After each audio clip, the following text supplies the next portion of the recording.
రంగారెడ్డి జిల్లాలో నెత్తురోడిన రహదారి బస్సును ఢీకొట్టిన కంకర టిప్పర్ 19 మందిని బలి తీసుకున్న ప్రమాదం. మృతుల్లో 14 మందిని గుర్తించాం. ప్రయాణికుల వివరాలు తెలుసుకుంటున్నాం. కారణాలపై ఆరా తీస్తున్నామన్న సిపి. ప్రమాదంలో ముగ్గురు అక్కా చెల్లెళ్లు మృతి. తాండూరు వడ్డెరగల్లీలో విషాద ఛాయలు.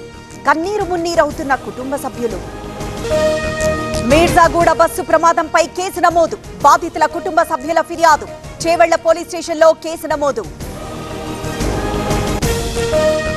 ముగ్గురు ఐలమ్మ యూనివర్సిటీ స్టూడెంట్స్ మృతి. బలి తీసుకున్న బస్సు ప్రమాదం. విచారం వ్యక్తం చేసిన ప్రిన్సిపల్. ఖమ్మం వరంగల్ హైవేపై ప్రమాదం. అదుపు తప్పి ఇంట్లోకి దూసుకువెళ్లిన లారీ. లక్ష్మి అనే మహిళకు తీవ్ర గాయాలు. పెన్షన్ మంజూరు చేయండి. ఎన్టీఆర్ జిల్లాలో ఆందోళన. సిపిఐ నేతల ఆధ్వర్యంలో నిరసన. నా ఇల్లు ఎఫ్టీఎల్ పరిధిలో ఉందని నిరూపించండి, అప్పుడు నేనే పడగొడతా. కేటీఆర్ కు మంత్రి పొంగులేటి సవాల్. ఎలాంటి విచారణకైనా నేను సిద్ధం. ఇద్దరి ఆస్తులపై విచారణ జరపాలన్న సీఎం ని కోరుతున్నా. అరకిపూడి వ్యాఖ్యలకు మాధవరం కౌంటర్. జూబ్లీహిల్స్ కు పార్క్ ను లింక్ పెట్టడం సరికాదు. ఫ్రీ బస్ ఒక్కటే కాంగ్రెస్ ఇచ్చిన పథకం. ఎలాంటి సర్వేలు చేయలేదన్న కిషన్ రెడ్డి. కాంగ్రెస్ పై పీఆర్ఎస్ తప్పుడు ప్రచారం.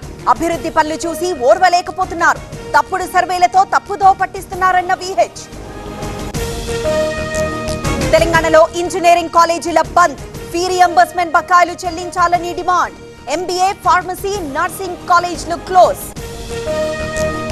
కర్నూలు డీసీపీ ఆఫీస్ కు వైసీపీ అధికార ప్రతినిధి. బస్సు ప్రమాదంపై దుష్ప్రచారం చేశారని కేసు. విచారణకు హాజరైన శ్యామల.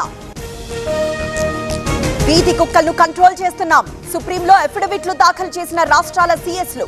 అన్ని రాష్ట్రాలు అమలు చేయాలన్న ఉన్నత న్యాయస్థానం. వైసీపీ కార్యకర్తలపై అకారణంగా కేసులు. తప్పు చేయకపోయినా ఒప్పుకోవాలని పోలీసుల వేధింపులు. అంబటి రాంబాబు ఆరోపణలు. విశాఖ స్టీల్ ప్లాంట్ ప్రైవేటీకరణ చేయం. చేసేవాళ్లమైతే ప్యాకేజీ ఎందుకిస్తాం? కేంద్ర మంత్రి శ్రీనివాస్ వర్మ కామెంట్స్. ఈసీఐ నియమాలపై న్యాయవాది అశ్విని కుమార్ పిటిషన్. రాజ్యాంగ విలువలను కాపాడాలని పిటిషన్. సిఈసి కేంద్ర ప్రభుత్వానికి సుప్రీంకోర్టు నోటీసులు. తుఫాను వల్ల నష్టపోయిన రైతులను ఆదుకోవాలి. ఆదిలాబాద్ జిల్లాలో సీసీఐ కేంద్రం పరిశీలన. పత్తి కొనుగోళ్లు జరపాలన్న కవిత.